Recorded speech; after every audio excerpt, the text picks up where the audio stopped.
Olá, boa tarde. Estamos hoje aqui no dia 11 de novembro de 2020. O ano já está quase no finzinho. E a gente está aqui para mais uma entrevista nesse projeto. A professora quer saber. E a gente, nossa, estamos caminhando para a 100ª live. É muita coisa, gente, é bastante coisa. Começamos esse projeto no dia 6 de abril. E live, entrevista. Assim, grandes nomes têm passado por aqui, tem sido muito bacana, tem sido um aprendizado muito grande. A professora que quis saber lá no começo algumas coisas já está sabendo bastante coisa, porque a gente está sendo ensinado todos os dias. Eu só tenho a agradecer, né? Agradecer em primeiro lugar, né? Claro, sempre eu agradeço a Deus. Mas agradecer à Universidade Federal Rural do Rio de Janeiro por esse projeto, pela Pró-Reitoria de Extensão, que tem um carinho enorme conosco. Agradecer a todos vocês que entram sempre, que dão uma passadinha por aqui. Agradecer a nossa equipe aí, com a Vitória, né? Agradecer aos nossos amigos, doutora Lilian, tá aí falando com a gente, Fabiano. Gente, às vezes, Maria de Fátima, às vezes a gente não fala o nome de todo mundo, porque a gente não dá tempo de ler, mas assim, a gratidão é imensa por ter todos vocês aqui. E a gente vai receber hoje, né, um jovem doutor, né? Ele é advogado há pouco tempo, porque ele é egresso da Universidade Federal Rural, fez o curso de Direito. E é uma alegria muito grande tê-lo aqui na condição de advogado para falar de um assunto não relativo exatamente à advocacia prática, né, advocatícia, mas falar dessa continuidade nos estudos. Ele vai falar do mestrado, né? Quantas pessoas saem da graduação e têm esse interesse, né? Acalentam esse sonho. Nossa, eu tenho vontade de fazer um mestrado. Nossa, eu quero ser professor, né? Ele vai estar aqui hoje falando com a gente. Então, olha que oportunidade bacana para você que tem esse interesse de saber como é que funciona isso. E ele saiu assim, ó, direto. Ele saiu da graduação, emendou com o mestrado. E ele vai contar isso tudo pra gente. Então, vamos lá. Eu vou receber aqui o doutor Carlos Vinícius, tá? É uma honra tê-lo aqui, imagina, né?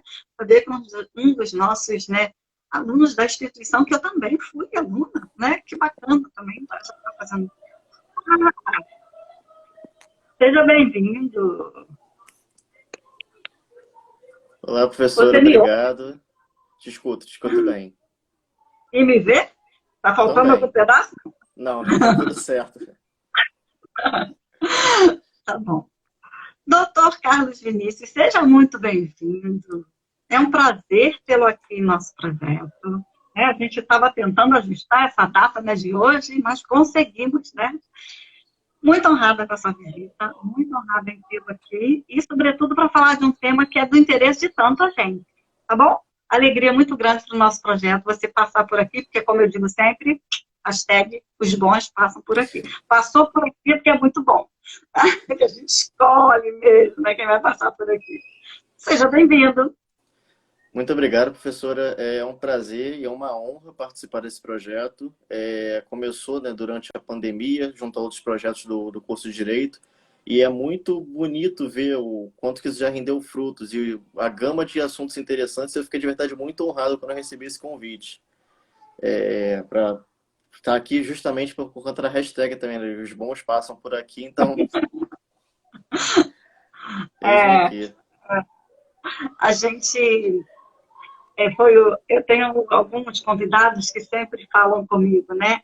E falam assim, sempre que eu passo pelas suas lives, ou vejo um cartaz do projeto e vejo lá escrito, ou você falando, os bons passam por aqui, eu sei que eu já passei por lá, aquilo me dá uma alegria. Eu falo, é verdade, mas é verdade, né? Nós estamos caminhando para a 100ª live, né? E a live 100ª, né? Eu já vou adiantar aqui, né? Fazer um spoiler.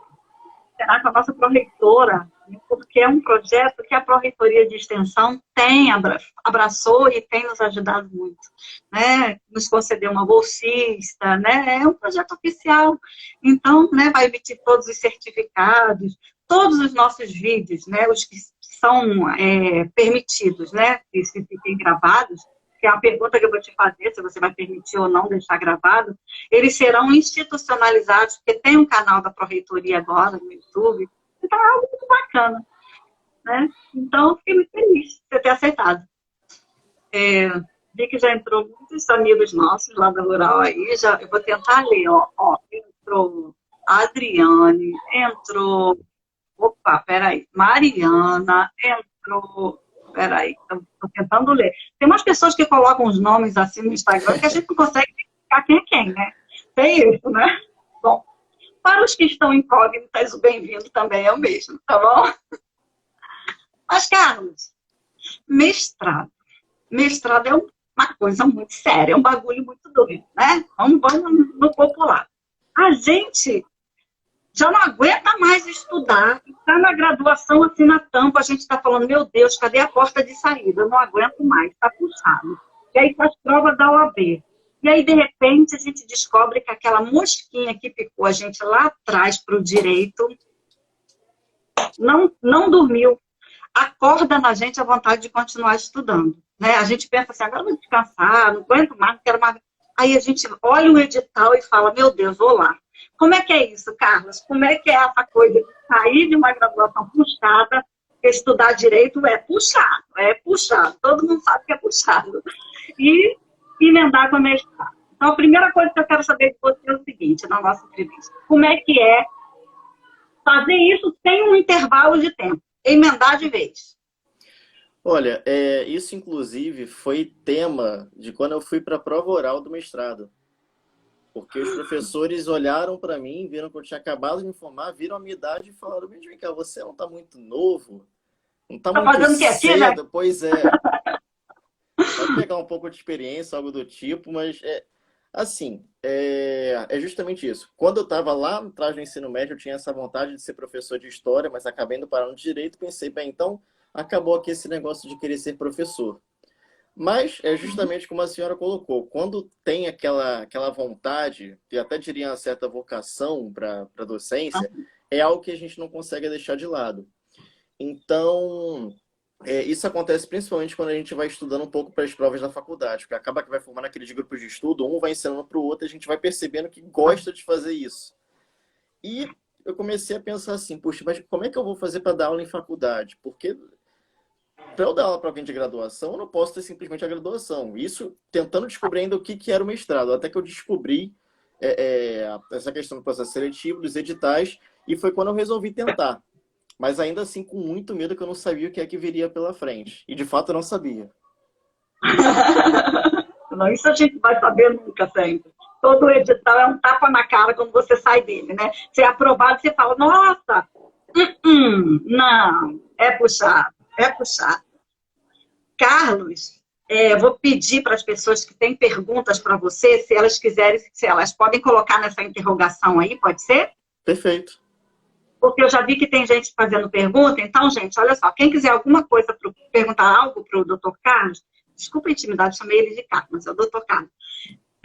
Coloca aí nessa interrogaçãozinha, porque aí a gente lê as perguntas, porque senão elas podem subir e aí a gente perde qual foi a pergunta, tá bom? Então, pode continuar. Você estava falando que você chegou lá e te perguntaram isso, o que você está fazendo aqui? Pois é, foi mais ou menos nesse sentido. Não foi tão direto assim, mas de um jeito sutil falaram, você acabou de sair da graduação, você tem certeza, não está muito novo? E eu falei, olha, eu quero muito ser professor. Só que para eu ser professor em faculdade, eu preciso do mestrado e, sinceramente, não quero deixar para depois. Eu quero já emendar de uma vez, inclusive, penso em emendar logo no doutorado, porque quanto antes eu conseguir a titulação, o quanto antes eu vou conseguir assumir esse posto de professor, pelo menos tentar assumir. E aí isso foi algo que eles entenderam bem.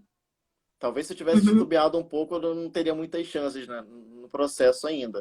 Mas é justamente isso, ser professor em faculdade exige muito, pelo menos um mestrado. Então, não tem jeito. Se quer ir para docência, muitas faculdades aceitam a pós-graduação em si, mas a qualificação no mestrado é cada vez mais exigida. Bacana. Olha, o pessoal está te elogiando aí, dizendo que tem orgulho de você e tudo mais. Já tem pergunta aqui para a gente. Mas, gente, aguarda só um pouquinho. Daqui a pouco a gente transmite as perguntas de vocês. Deixa eu fazer as minhas primeiro, que está todo mundo ansioso aqui querendo saber, né? Mas vamos lá. Existem muitos mestrados, e a gente sabe que existe o mestrado profissional e o mestrado acadêmico. né? Perfeito. Você teve esse olhar para escolher qual você queria, ou você foi pela instituição, ou você foi pelo curso em si. Por exemplo, você está fazendo mestrado em Direito na UERJ, Perfeito. ok? Mas você mirou no mestrado em Direito, ou porque era mestrado acadêmico, ou você mirou na instituição. O que foi? Ou foi um conjunto de fatores? Vamos lá. Então, eu sou um apaixonado por direito previdenciário. Assim, Ah, é uma matéria assim que eu gosto muito. Tenho ciúme às vezes quando vejo os outros gostando também, mas é maravilhoso que cada vez mais pessoas gostam. Só que previdenciário, e a senhora sabe bem disso, é uma matéria não muito cotejada. Não, as pessoas não costumam gostar de previdenciário e os programas de pós-graduação, vamos dizer assim, de mestrado, não costumam muito ter essa matéria. Então, comecei a pesquisar os programas de pós-graduação que tinham, os programas de mestrado, propriamente dito, que tinham previdenciário. E no Rio eu não encontrei nenhuma pública. Aliás, nenhuma pública além da UERJ. Quando eu sim. encontrei uma linha de direito do trabalho e previdenciário na UERJ, eu pensei, bem, é essa que eu tenho que passar. É essa que eu tenho que Entendi. entrar, porque eu não tinha outra opção. Aliás, até tinha. Eu vi que a USP tinha direito da Seguridade Social, mas sem um foco Uhum, propriamente dito em direito previdenciário. E a UFPR também tem a mesma coisa, mas também sem o foco em previdenciário. A UERJ era a única que eu via que me atendia. Mas uma questão aham, interessante também, que o mestrado profissional eu tive um certo contato quando a Rural tentou implementar. Mas como eu vi que o uhum, mestrado profissional tinha uma atuação mais voltada para a área justamente profissional, eu achei que não iria me uhum. atender tão bem. A UERJ foi meio que a união do útil ao agradável. Entendi. A gente que é assim, oriundo de instituição pública, né? Eu sou mestra em educação e eu sou uma entusiasta pela educação pública, de ensino de qualidade. A gente no Rio de Janeiro tem muita opção. Não é uma verdade em outros estados, né? Nós do Rio de Janeiro somos privilegiados com tantas instituições públicas que oferecem um curso de direito. Não necessariamente as pós-graduações em estrito senso, no sentido de que vai atender uma área ou outra que a gente goste mais. Mas quando a gente pensa em fazer direito no Rio de Janeiro, você não tem isso em outros estados. Grandes instituições públicas que ofereçam o curso de direito. Às vezes você tem instituições maravilhosas, privadas, instituições de ensino superior, mas a pessoa não tem a possibilidade de se fazer sem esse ônus, né, real assim naquele momento, porque sabe que o ônus da instituição pública é devido porque nós contribuímos com nossos tributos, mas aqui no Rio de Janeiro a gente tem essa possibilidade, a gente tem o FRJ, a Rural, que é o nós temos a UERJ, nós temos a UF, né? Faltou alguma que tem direito aqui, que eu não falo, a Unirio, né? Então, pelo menos, nós temos mais universidades públicas, mas que oferecem direito, nós temos essas cinco. Então, assim, nós já somos privilegiados nesse sentido. Mas, de fato, o direito previdenciário está sendo meio que descoberto agora, pelos profissionais do direito, da advocacia. Mas eu vi que perguntaram aqui, e essa pergunta eu já vou transmitir, porque era uma das minhas perguntas. Como está sendo conciliar o mestrado, que a gente sabe, eu já fiz mestrado, a gente sabe que é puxado. Como está sendo conciliar com a advocacia? Porque você também está na condição de advogado nesse momento, além de mestrando. Então, como é que está sendo? Eu vou responder essa pergunta com base na minha experiência e também com base na experiência de alguns colegas. Porque Uhum, eu acho que o mestrado não vou usar a palavra atrapalhar, mas não interfere tanto uma questão na outra quando você não está no escritório. Então, eu estou exercendo a advocacia, mas sozinho. Mas eu sei que tem colegas que estão em escritórios. Então, colocando assim, eu acho que é super possível você conciliar. Mas isso demanda que você tenha uma enorme organização. Por quê? Se atrasar estudo, atrasar texto, leitura na faculdade já era um problema, no mestrado isso é um problema vezes 5. Porque os textos... Teve um professor meu que na primeira semana foi muito sincero com a gente, falou o seguinte, olha, eu vou exigir de vocês uma leitura de mais ou menos 250 páginas por semana. E eu estou falando na é por aí. boa. Se É. vocês acham que não vão conseguir cumprir com essa leitura, tranquem a matéria agora e eu não vou levar a mal. Mas eu já estou avisando agora para ninguém no final do semestre vir me falar que não conseguiu acompanhar a leitura. Então, realmente, teve uma debandada na matéria e o pessoal falou, não vou tentar, não vou. E justamente era mais a galera que era o procurador, o juiz, ou advogados, porque eles sabiam que não conseguiriam conciliar. Então, tipo, o mestrado é muito assim, tem algumas matérias que são não tão complicadas assim, tem grupo de estudo, e também tem aquilo que é o seguinte, a faculdade é praticamente grade fechada. O mestrado você pode escolher fazer 2 matérias quanto fazer 6 matérias. Aí depende também de como é que está a sua mente, de como é que está a sua preparação. Então, dá para conciliar. Só que, eventualmente, você pode se formar um pouco mais tarde ou um pouco mais cedo. Igual, por exemplo, né? Eu sei da professora Cristiane que ela fez o mestrado em 1 ano e 6 meses. Mas também tem gente que posterga um pouco mais. Então, tudo é um grande depende. Mas dá para conciliar isso com certeza. Porque muita gente, inclusive, eu conheci, tem uma colega minha de Queimados, ela trabalhava em 2 escritórios e se tornou mestre. Foi aos trancos e barrancos, mas funcionou.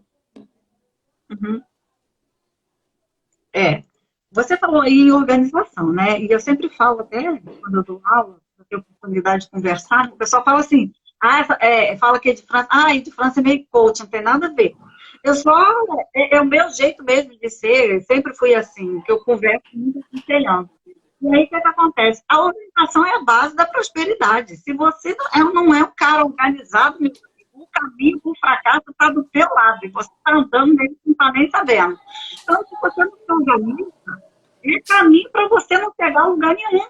Porque você vai se perder no meio da papelada, você vai acumular demandas, né? E a gente sabe que advogado tem prazo, né? Os nossos prazos, eles não são justificáveis por qualquer situação. Então, se você, às vezes, consegue num diálogo com o professor, às vezes, até uma dilatação do prazo, não é assim no juízo. Então, se você não se organizar, você está indo ladeira abaixo. E eu falo isso sempre, inclusive dentro de sala de aula. Mas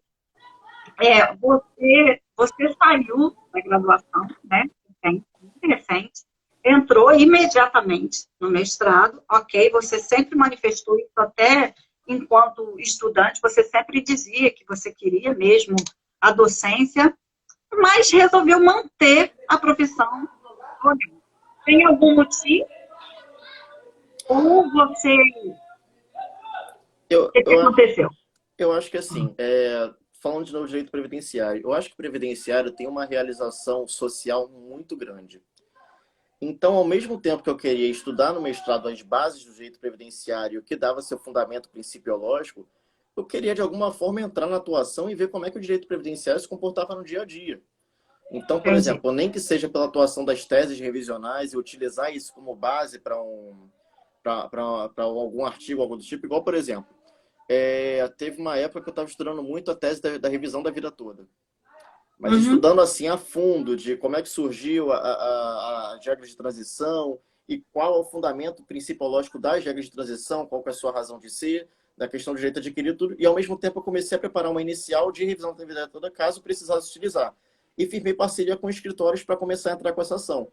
Então eu vi que tinha uma certa complementação. E isso também aprendi, vou falar de novo da professora Cristiane, que foi minha orientadora, mas eu aprendi isso muito com ela também. Ela falou, olha, às vezes você está estudando para uma questão e você pode aproveitar para outra. Então, por exemplo, se eu estou estudando revisão da vida toda para algo no mestrado, por que eu não posso aproveitar e ao mesmo tempo começar a preparar uma petição ou de alguma outra tese que possa chegar num tribunal superior? E também porque eu acredito muito nesse poder transformador do direito previdenciário. Eu acho que eu precisava estar próximo dos segurados, eu precisava estar próximo dos clientes para entender que por mais que eu estudasse a teoria, eu precisava entender a prática. Entendi. Olha, já temos 7 perguntas, então eu acho que é melhor começar te perguntando o que o povo está querendo saber, né? Então vamos lá. Vamos começar pela pergunta da Larissa, eu acho que é Muniz. Preciso ter um Lattes com muitas publicações e com a participação em grupos de pesquisas para ser aprovado no mestrado? Olha, eu vou falar que depende. Mas aí, agora respondendo diretamente no meu programa de pós-graduação, isso não fez tanta diferença assim. Inclusive, também isso de colegas, que teve gente que criou um Lattes para participar do processo seletivo. Uhum. A entrevista... Acho que nós travamos aí com o Carlos. Espera aí. Tá, normalizou. O que eu vi que realmente foi um diferencial em entrevista foi a disponibilidade do candidato. Isso que Entendi. todas as pessoas que eu consultava que iam na entrevista antes de mim, e isso foi a realidade para mim, que eles queriam se você ia conseguir se dedicar ao mestrado. Por quê? Entendi. Isso tem um motivo, tem a razão de ser. Os programas de mestrado eles são avaliados pela CAPES até a nota 6. E, se eu não me engano, só tem Uhum. 2 cursos de direito hoje, 2 programas de pós-graduação em direito hoje que tem CAPES 6. Um é da UFSC e outro ou é da UNB ou é da USP. Eu não vou recobrar agora. E o que importa muito é o número de publicação, internacionalização. Então, os professores eles querem saber se você vai se dedicar mesmo. Porque eles não querem Uhum. que alguém entre e leve o mestrado nas coxas, assim, com perdão da expressão, ou então que a pessoa produza artigos por produzir. Porque no final da matéria você tem que Entendi. produzir artigos, mas eles querem algo que seja publicável, não simplesmente algo que foi escrito e acabou para encerrar a matéria. É. Essa questão da publicação também, Carlos, a gente sabe que tem toda a questão de qualis, né? E dependendo do lugar que você publica, aquilo pode servir até ou não. E aí você acaba queimando um texto, né? Uma boa produção, se aquilo, de repente, não vai ter peso de volta para o seu mestrado. E também tem uma questão que a própria CAPES, ela precisa validar quantos entraram e quantos efetivamente terminaram. Então, aquelas pessoas que se cansam no meio do caminho, né, porque, nossa, eu não imaginei que fosse tão puxado, eu não imaginei que eu não fosse dar conta, e ele abandona o curso, é ruim, porque o curso ele se vê privado em um momento futuro de ter novas verbas, de ter incentivo para abrir novas vagas e tudo mais. Então, eu realmente acho que essa pergunta que fizeram foi muito pertinente, foi muito bacana. A gente está com ruído, Carlos, e eu não sei se não é daqui, não sei se de repente você está de fone e você não está ouvindo, mas está bastante ruído, tá? Aí eu não sei. O fone não ajuda muito a gente aqui na live, tá? Mas tem muita gente gritando, não sei se você está conseguindo ouvir. Tá? Eu acho que é o pessoal aqui na rua. Ah, tá, não, tudo bem então, Peço porque desculpa por tem isso. alguma coisa ligada. Não, tudo bem, deixa para lá. Então vamos lá. Eu posso ler outra pergunta? Por favor. Tá, vamos lá. A outra pergunta eu vou trocar aqui porque tem várias das mesmas pessoas. A Letícia Bittencourt pergunta, você acha possível conciliar advocacia e mestrado? Ela está perguntando, você já respondeu. Vou ler uma seguinte, então. Essa daqui eu acho que todo mundo vai querer saber, que está ouvindo o vídeo. Como preparar o projeto para concorrer ao mestrado? Ela fala, eu já fico travada nesse ponto. Olha, o projeto é algo que assusta um pouco de fato. E assim, nem todos os programas exigem esse tipo de apresentação. O meu programa não exigiu. Ano passado foi prova. Eles passaram mais ou menos, foram umas 1000 páginas de texto e passaram uma prova de 3 questões para gente. Só que esse ano, por conta da pandemia, o meu programa passou a exigir o projeto. E assim, o que é importante num projeto? E acho que eu também já vou colocar na questão da preparação. É você ter um tema que não seja um tema batido, mas você também não precisa inovar necessariamente, porque a obrigação de inovação só vem no doutorado. Sim. E também é importante você ter uma profundidade doutrinária. Então, por exemplo, se você vai criar um projeto, você não vai usar um manual, porque o manual ele, às vezes é muito superficial para um objetivo, para um estudo que o mestrado exige. Mas eu acho que outra coisa também importante é você passar a consultar o Lattes dos professores que estão na banca. Porque você passa a entender qual que é a linha de pesquisa deles e você passa também a entender qual que é a matéria que eles efetivamente gostariam de estudar. Então, assim, e outra coisa também pode servir. Não sei se vocês conhecem o CONPED. O CONPED é um congresso nacional de pesquisa em direito. E acontece 2 vezes no ano. Tem um congresso e tem um seminário. E sempre tem algum tema diferenciado que pode muito bem servir como um tema de mestrado. Não necessariamente você vai puxar o tema de alguém, mas são questões que muitas pessoas tratam, mas nem sempre é tratado no mestrado em si. As pessoas publicam como artigo, mas não é tão aprofundado. Então, o que eu recomendaria? Tentar ver quais temas estão em voga. Então, por exemplo, agora na pandemia, em direito civil, o que poderia ser seriam as novas relações surgidas durante a pandemia. Direito previdenciário, por exemplo, seria como é que a gente vai responder às inconstitucionalidades que tem dentro da reforma da Previdência. Direito do trabalho ainda tem algumas questões atinentes à reforma trabalhista, mas como preparar em si? O mais importante, e isso vocês precisam gravar para todo concurso que forem fazer, é ler o edital. O edital vai ser a sua bíblia do concurso. O edital ele tem tudo. O edital mostra quais são os tópicos que tem que ter aquele projeto. O edital fala como que ele tem que ser elaborado, se ele pode ser identificado, se ele não pode ser identificado, e por aí vai. Então, eu acho que primeiro passo é uma leitura atenta do edital. Segundo passo, que eu colocaria assim, elaborar uma espécie de esboço do seu tema. E aí, a partir daquele esboço, você começar a questionar o tópico. Então, por exemplo, se tem o tópico de metodologia, eu começo a me questionar, tudo bem, como que eu vou fazer para pesquisar isso aqui? Eu vou utilizar uma pesquisa empírica? Vou fazer um levantamento de dados? Isso cabe na minha pesquisa? Eu vou fazer um método hipotético dedutivo? Vou fazer uma revisão bibliográfica? Tá. Agora a justificativa. Por que isso aqui é importante? Né? Qual que é a minha fundamentação teórica? Quais autores trataram disso e deixaram alguma questão aberta para que eu possa elucidar? Então, você vai meio que seguindo um caminho, até que no final das contas você concatena tudo e lapida. E aí o seu projeto, de repente, nasce. Se você sentar pensando, eu preciso escrever um projeto parte por parte, ele provavelmente não vai sair. Então, tenta seguir esse caminho de pegar essa ideia e ir construindo aos pouquinhos cada teoria.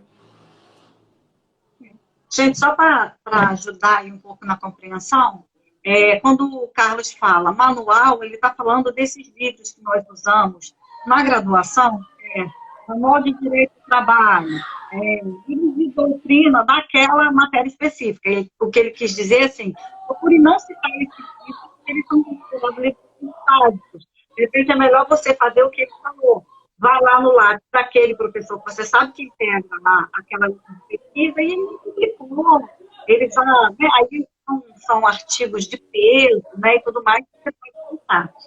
Também quando você fala da linha de pesquisa, né, e a gente tem isso, a dificuldade, quando você sabe que aquela linha só é coberta por aquele professor ou doutor que está lá, ok. Mas, às vezes, é um rol de professores e você não sabe qual que pode vir a ser o seu. Porque, às vezes, tem linha de pesquisa que você não escolhe o professor. Isso aconteceu no meu mestrado. A gente não escolhia o orientador. A gente era escolhido por eles. E aí, a gente não tem nem como pesquisar, né, qual que gosta do quê, porque eu tinha 10, 15 pessoas para saber, cada um estudava uma coisa, e eu não sabia quem ia se interessar pelo meu trabalho. Eu, no meu caso, fiz um pré-projeto. Outra coisa que você falou com relação ao edital, da importância de ler, eu sempre comparo edital à bula de remédio. Está tudo ali. Você não pode reclamar depois. Passou mal, tinha contraindicação ali. Tinha que ter tomado certinho, você não tomou.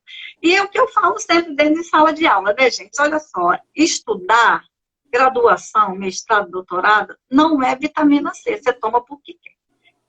Entrou, é antibiótico. Tem hora certa, tem tempo certo, tem que cumprir o tempo.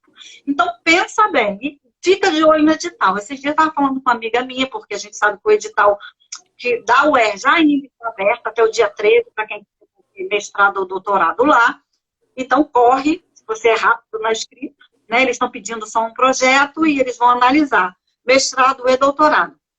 Então, mas lá são 72 vagas, né? Mas são poucas para cada linha específica. Então, você já vai fazer um recorte maior, no caso da UERJ, porque serão 4, 5 professores no máximo, que você vai ter que ver ali quem é que pode ser que surja na sua vida. Agora, essa sua dica do projeto foi muito bacana. Porque realmente o que eu percebo é que as pessoas às vezes chegam no final da graduação, não conseguem nem dar conta nem do TCC, nem da monografia. E aí quando se vê diante de uma coisa chamada o mundo começa a cair. Deixa eu ler outra pergunta aqui. Letícia perguntando: como escolho a linha do mestrado? Essa pergunta é interessantíssima. Por quê? Eu não tive dificuldade porque a minha linha ela é bem afastada das outras. Mas, por exemplo, eu gosto de direito constitucional, gosto de direito público e gosto de direito administrativo. Para onde eu vou? Bem, aí, o que eu sugiro? Dar uma olhada justamente no Lattes dos professores. Por quê? Vamos dizer assim, vamos colocar, na minha linha de direito do trabalho e previdenciário, tem um professor que é mais voltado para a questão dos benefícios em si, tem outro professor que é mais voltado para a área de tributação. Mas, por exemplo, se eu quisesse lidar, e é só um exemplo porque eu sei que eles também lidam com regime próprio, mas se eu quisesse lidar com o regime próprio da Previdência Social, e eu sei que esses dois professores, por exemplo, não lidam com o regime próprio, mas eu sei que tem um professor da linha de Direito Público que lida com o regime próprio e a área de pesquisa dele. Ora, aqui eu vou ignorar a linha e vou atrás do professor, porque o que vai importar para mim é o que eu quero pesquisar. Então, assim, você tem, geralmente isso tem na página de cada programa, você tem a lista dos professores e tem o Lattes deles. Então, isso está ficando meio repetitivo, mas é que isso é de vital importância. Dê uma olhada no Lattes e veja os artigos que eles têm publicado, principalmente os mais recentes. E isso também tem outra questão. Os programas, às vezes, são um pouco sazonais com temas. Então, por exemplo, há 10 anos na UERJ, era uma febre você falar sobre tributação. Então, tem a linha de trabalho previdenciário, vamos falar sobre o custo dos direitos. Então, principalmente puxado pelo professor Ricardo Lobo Torres. Então, se alguém de trabalho previdenciário ia para a área do professor Ricardo Lobo Torres, ia falar sobre o custeio previdenciário. Alguém da linha de finanças e tributos ia falar sobre o custo dos direitos. Então, tudo também depende, porque não adianta você olhar, o orientador que eu quero publicou um artigo sobre, vamos dizer, benefício de adicional de 25. Não quer dizer que ele continue nessa linha de pesquisa, né? Pode ser que ele tenha seguido em frente agora que tem uma outra área de atuação. Falhou o que você ia falar. Benefícios de quê? Por exemplo, se um professor falou de adicional de 25% há uns 10 anos, não quer dizer que ele continue nessa área de pesquisa hoje. Entendi. Tá. É porque falhou na hora que você foi responder. Essa questão de Lattes, as pessoas às vezes não dão muita importância. A gente, Lattes, é um canal de oportunidade na sua vida.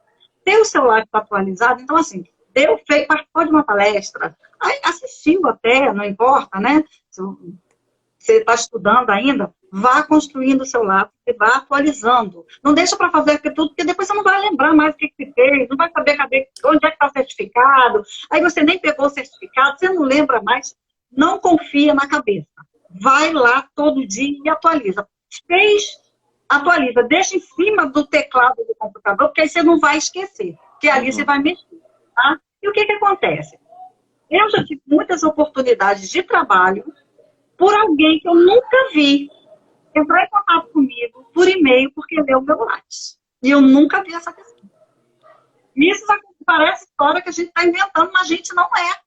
Eu falo, meu Deus, de onde essa pessoa me conhece? Aí a pessoa fala, deixa eu me perguntar, mas como é que você chegou até mim? Olha, doutora, ou então professora, nós estávamos analisando o seu lado. Ai, meu Deus, eu nunca mandei mais para essa pessoa.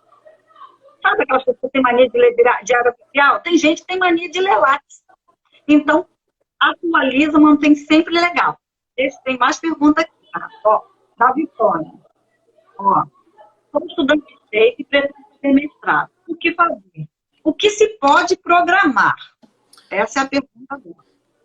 Olha, o maior desafio, acho que de início você tem que pensar assim, eu quero emendar ou eu quero aguardar mais um ano e depois tentar o mestrado. Por quê?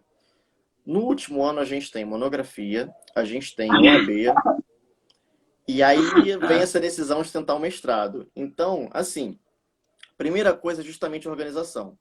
Tentar definir um cronograma no início do ano, para tentar fazer o OAB já no início do ano. Se passar, tudo bem. Se não passar, tem a repescagem. Mas é porque você precisa definir suas prioridades. Não dá para fazer tudo ao mesmo tempo. Isso é certo. Então, por exemplo, eu foquei na OAB e eu passei na primeira do ano. Terminou em maio esse processo para mim. Só que eu já tinha começado a monografia em dezembro, mais ou menos. Então, eu adiantei a monografia em dezembro, janeiro. Parei para estudar para a OAB. Terminei de estudar para a OAB. Estudei mais um pouco a monografia. E quando chegou julho, que foi publicado o edital, eu esqueci monografia e OAB. Eu foquei só no mestrado porque eu sabia que eu precisava terminar todos os textos do edital. Senão eu não conseguiria. Nem que todos os textos fossem ser cobrados, mas que eu precisava ter na minha cabeça que eu tinha lido tudo. Senão eu não ia tranquilo para a prova. Eu ia achar que eu tinha deixado algo sem ler, algo do tipo. Então, assim, elaborar um cronograma. Ou então pensar, quero fazer o OAB no que vem, porque na minha prioridade é advogar, só não pode deixar a monografia. Porque se passar no mestrado e não apresentar a monografia, foi tudo em vão. Tem que se formar, não tem jeito. Então, eu acho que o primeiro passo é isso. Se organizar e definir as prioridades. Monografia é uma prioridade, sem dúvida, então já vai ter que encaixar isso no cronograma. Mas vê se você já vai querer fazer a UAB agora, a prova da UAB agora, ou se pode esperar um pouco e fazer o mestrado. Mas, mal ou bem, o mais importante é você, ainda que não queira tentar já no ano seguinte, é você fazer o processo. Por quê? Às vezes faz diferença eles verem você. Vai que você chega numa prova oral, você não entra no programa, mas eles viram que você estava lá no ano anterior. Isso demonstra sua persistência de alguma forma e você também já passa pela experiência do processo seletivo. Com certeza. E é aquilo que a gente diz, né? Quem não é visto não é lembrado, né? Então, a gente, é muito bom a gente estar batendo a porta, né? Uma hora a porta abre. Tem que lembrar também que nos últimos períodos do curso de Direito, a gente tem aquelas obrigações do núcleo de prática jurídica, e como aquilo consome tempo, né? Então, você está, às vezes, já numa necessidade, porque o pai e a mãe já estão te olhando de olho assim, meu Deus, quando é que vai acabar isso para começar a trabalhar? Né? Tem isso, né? Porque está sendo sustentado, às vezes, pelo pai. Muita gente já está na graduação e já é casado, já tem filhos, já é pai de família, já é mãe de família, já tem essa obrigação. Então, às vezes, já está pesado para o outro, que está ajudando o tempo inteiro. E a pessoa precisa trabalhar. Então, já tem a pressão do trabalho, do mercado ali, da vida profissional. A pessoa já tem que, para isso, estar em dia e passar na OAB. Às vezes não vai conseguir passar na OAB, precisa fazer um cursinho. Olha, mais uma atividade. Já faz, às vezes, estágio fora, porque existe uma técnica de fazer estágio, né, desde o começo do curso. Todo mundo querendo fazer estágio fora, porque acha o máximo. Só que depois, às vezes, não consegue nem dar conta. Mas isso não exime a pessoa de ter que participar do núcleo de prática jurídica. A gente vê isso todos os dias, eu também dou aula no núcleo. E aí, mas eu não tive tempo, professor, não tive tempo de fazer a peça, mas parte. Nós vimos tudo, e você não se formou. Você vai atrasar todo o processo. Então, é bastante complicado, né? Você tem que ter, você tem que ser um bom estrategista, né? Você tem que saber que você precisa se formar e saber se você vai dar um tempo, se não, mas se você precisa efetivamente trabalhar, e se você precisa trabalhar, se precisa da prova da AB ou não, você pode estar trabalhando em outra coisa, e você vai ter mais uma ajuda para ter mais um fôlego e estudar mais um tempo sem precisar estar no mercado. Então, cada realidade vai direcionar uma logística. Então, a gente tem que ter essa mira. Deixa eu ler de novo, vamos ler. Você acha que tem muita diferença entre o mestrado em faculdade pública e particular? Quem está perguntando é a Letícia. Olha, Letícia... Essa pergunta capciosa, hein? Pois é, eu vou te falar assim, eu acho que depende muito da faculdade particular. Eu vou ser muito sincero contigo.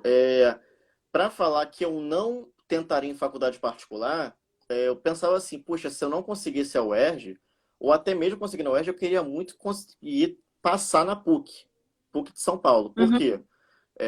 Acho que a maior referência hoje de direito previdenciário é professor titular da PUC de São Paulo, que é o professor Wagner Balera. Então, assim, eu então pensava em tentar Unicinos em Curitiba, que tem o professor José Antônio Savares, que são faculdades particulares, e não falando apesar de particular, mas ao mesmo tempo de ter um estigma, são professores muito bons. Mas também vejo outra coisa. Eu vejo muitos professores de faculdade particular, inclusive na Rural tem professores que fizeram mestrado e doutorado em faculdade particular e não tem nenhum demérito em relação a isso. Então, assim, eu acho que o que adianta mesmo tentar fazer é ver a nota da CAPES. A CAPES dá uma nota para cada programa, então você observar qual a nota que aquele programa tem. Porque às vezes entre você estar num programa de uma faculdade particular, que é CAPES 5, e um programa de faculdade pública, que é CAPES 3, o que seria melhor? Com certeza o programa CAPES 5, porque ele é mais prestigiado. Entendi. Vai sempre, acho que pesar muito nessas decisões a questão também financeira, né? Porque a gente sabe que um mestrado é bem caro, um doutorado também, né? Está na faixa ali dos seus 3.000, 4, um mestrado, um doutorado até mais do que isso, mensalmente. Então, você tem 2 anos de mestrado, podendo cumprir um pouquinho menos, e o doutorado 4. Então, para quem está, às vezes, no sufoco precisando ganhar dinheiro, aí pesa também. Mas se a pessoa tem condições, e às vezes também tem a questão da proximidade, às vezes não vai ter que se deslocar muito, porque tem gente que não tem perto de casa, uma universidade pública, então às vezes vai sair 6 por meia dúzia, né? O deslocamento, investimento, ou até pagar uma particular. E, sem dúvida, existem no nosso país muitas instituições muito boas, e eu acho que vale também a adequação, né, daquela pessoa, do caso dela. Às vezes já está para ela mais cômodo daquele jeito. Como nossa próxima pergunta, também da Larissa. Mestrado, ela faz uma pergunta. O que é mais determinante para ser aprovado no processo seletivo? Então, vou falar da UERJ, não tem jeito, não tem como eu fugir. Mas assim, ano passado, no processo seletivo que eu participei, o que foi mais determinante? Ir bem na prova escrita. Isso foi o que fez toda a diferença no processo seletivo, não tem jeito. Foram 70 inscritos no no processo seletivo, e da primeira fase, que era a prova escrita, 10 passaram. Para a fase seguinte, só 10 passaram na prova escrita. Isso fez toda a diferença. A peneira era apertada, né? Não teve jeito, porque assim, e teve também uma mudança de paradigma, porque antes eles indicavam o nome do autor do texto ou o nome do texto. No ano que eu participei, eles passaram a indicar só o tema. Então, o aluno que não leu determinado texto que falava daquele tema, achou, não, nem o texto falou disso, então o texto que ele está tranquilo. Então, acho que eles subiram muito o sarrafo nesse sentido. Esse ano, o que eu acho que eles esperam mais do projeto do projeto de mestrado? Eu acho que é a metodologia, é a atenção aos detalhes, a atenção a como que o aluno pesquisa. Por quê? O tema, eu acredito, não que seja certo, mas o tema eu acho que não vai necessariamente te vincular. Quando eu entrei, né, quando eu fui para a entrevista, eles falaram, vem cá, você quer estudar sobre o quê? Você quer pesquisar o quê? Eu falei, eu quero muito pesquisar sobre a relação previdenciária dos contratados por trabalho intermitente. Falei isso, eles gostaram, mas assim que eu fui aprovado, eu joguei esse tema pro alto. Porque verdadeiramente eu não queria falar disso. Mas foi que eu elaborei. Você ia ter que mergulhar no direito do trabalho, hein, Carlos? Pois é. Eu fiquei até em pânico na hora que um dos professores falou, é interessante que é interseção entre trabalho e previdenciário. Eu falei, pois é, a ideia era essa, não era essa ideia. E tanto que depois eu nem fui cobrado em relação a isso. Eu fui combinar o meu tema com o meu orientador, eu falei, não, tudo bem. Ele não chegou em momento nem falou assim, mas lá na entrevista você falou que queria falar disso. Então, eu acho, inclusive, que nesse projeto que eles estão cobrando, e no projeto que eles cobram, eu acho que eles buscam muita capacidade de pesquisa do aluno, de mergulhar em doutrina, de mergulhar na bibliografia da matéria, na bibliografia mais especializada, e também da capacidade de coesão e coerência do aluno dentro do projeto.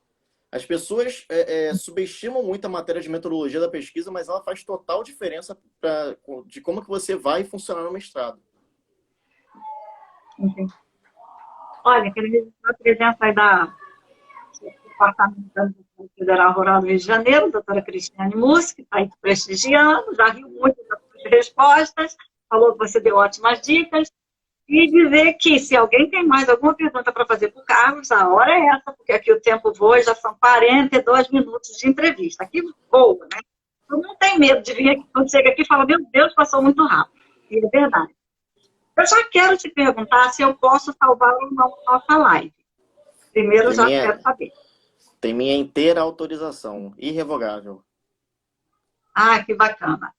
Eu também já vou desativar os comentários para aproveitar e fazer a nossa foto oficial, tá? Então, sorria.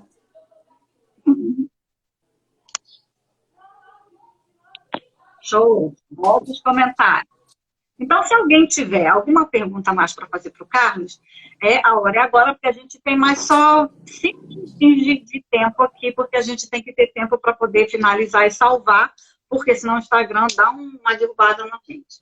Então, bom, eu já vou começar a te agradecer, Carlos, porque eu sei essa vida de mestrado, eu fiz mestrado também acadêmico. O meu mestrado, eu tive que fazer 2 estágios. Um estágio pedagógico e um estágio profissional. Eu tive que fazer um estágio dentro de uma empresa, ligado ao meu tema, e um estágio dentro de uma escola, de educação. Então, foram 2 momentos que puxaram. O mestrado, ele tinha, já na previsão do edital, ele tinha viagens de campo, independente do que eu estivesse escrevendo. Então, eu tive que fazer 2 viagens no meu mestrado. Então, em uma, eu fiquei 1 semana na região serrana, visitando todas as propriedades rurais de agricultura familiar que a gente tinha contato. E a segunda viagem, eu fiquei 8 dias no Espírito Santo. A gente começou percorrendo o Espírito Santo de Piúma até a divisa com a Bahia. A gente viajou por mais de uma cidade, parando em escolas e tudo mais. Assim, se você me permite, eu vou aproveitar para dizer que essas coisas, a proposta do mestrado, se entrar lá no programa do mestrado e olhar, ou do doutorado até, se alguém já estiver pensando nisso, mas se você olhar naquele programa de pós-graduação, veja o que ele vai te oferecer e o que ele vai exigir de você. Porque depois que você começar, aquela vaga ali, ela é muito preciosa para alguém.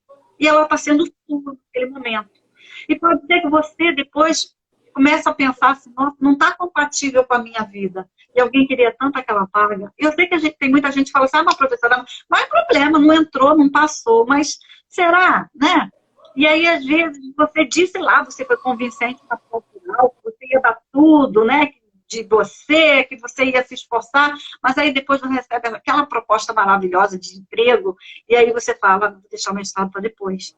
E aí você ocupou uma vaga, e aquela vaga, né? Alguns mestrados têm suplentes, outros não, de vaga, alguns têm. No que eu participei, inclusive, tinha alguns suplentes aprovados, né?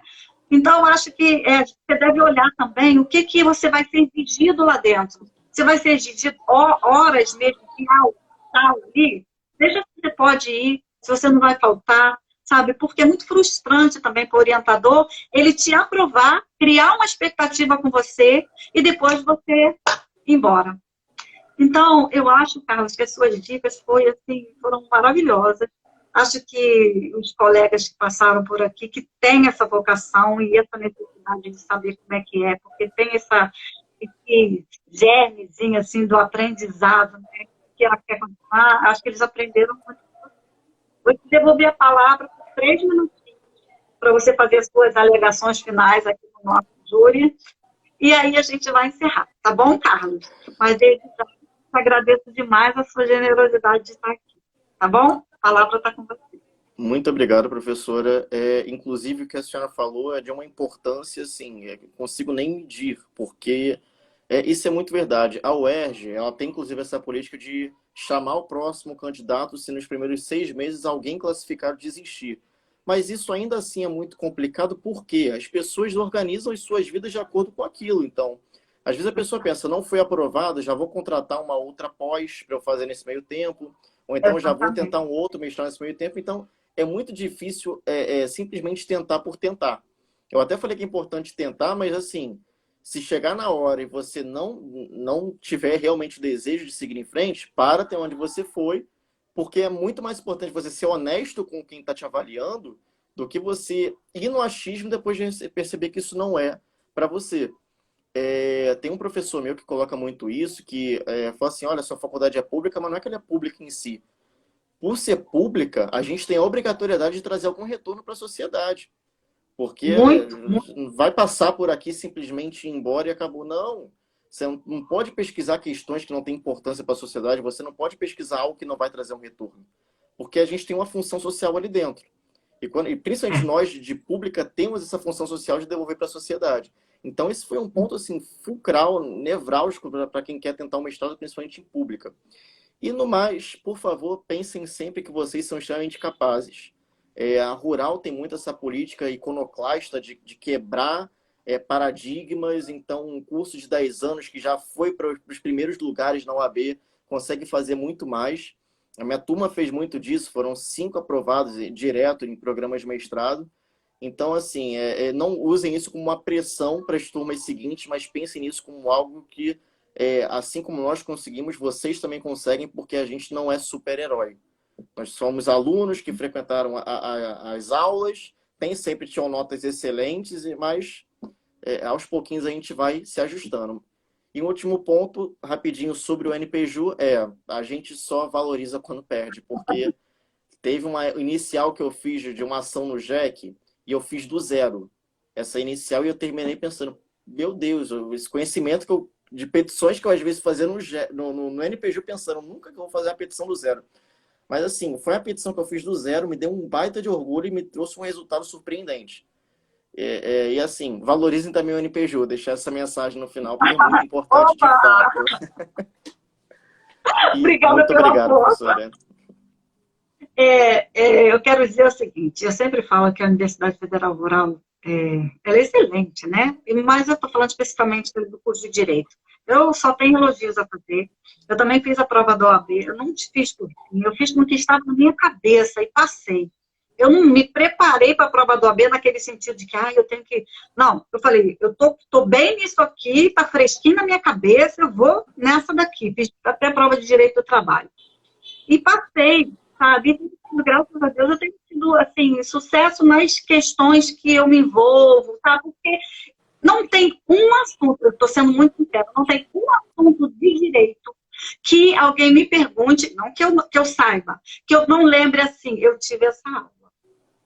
Eu não tive assuntos que eu passei batido por eles. Os meus assuntos em sala de aula, todas as disciplinas que eu tive, eram vistos ponto por ponto. Então, assim, se eu sei mais, eu sei menos, depende muito da minha dedicação naquele momento, mas eu sei, eu tive essa aula. E eu falo, eu tive essa aula com o professor fulano. Entendeu? Então, isso é muito bacana. Então, eu acho que a Universidade Federal Rural é, sim, uma universidade de excelência. Vou dizer para você que essa sua resposta de dar algo, de devolver algo para a sociedade que te custeou para estar lá estudando, é fundamental. E vou dizer também que eu sempre pensei assim, quando eu me formei, eu fui conciliadora por 2 anos, porque eu quis. Eu fui conciliadora, sabendo que naquela comarca eu não ia poder advogar, e eu já era advogada, mas ali eu quis ser conciliadora. Era a minha resposta social que eu quis dar, foi o meu agradecimento. Né? E quando eu saí, a Isa daquela vara, ela me falou, não, fica aqui com a gente. Eu falei, doutora, infelizmente, nesse momento mais da minha vida, eu já não estou conseguindo conciliar com a conciliação. Né? Eu não estou podendo mais juntar as duas coisas. Eu agradeço imensamente o tempo que eu passei por lá. Então, acho que você está certíssimo. A gente também tem que ser grato, tem que devolver para a sociedade. Gente, quero agradecer demais a participação de todo mundo. Carlos, muito obrigada. Todo mundo que assistiu. Se alguém quiser falar com o Carlos, ele é super acessível, tá? E parabéns para você, sucesso. Eu sei que você já é um sucesso, mas parabéns, tá? As portas aqui estão sempre abertas, tá? Te perturbo muito, porque eu sei que eu fico te cutucando, eu sei que você deve estar estudando, trabalhando. Muito obrigada, tá? Muito obrigado, professora. Tá. Gente, nós vamos encerrar. Ele já autorizou gravar, então vai ficar no GTV, depois eu jogo no YouTube, e depois vai para o canal do YouTube da Proeste. Tá bom, gente? E depois todo mundo recebe certificado de lá, tá? Gratidão. Obrigado, professora.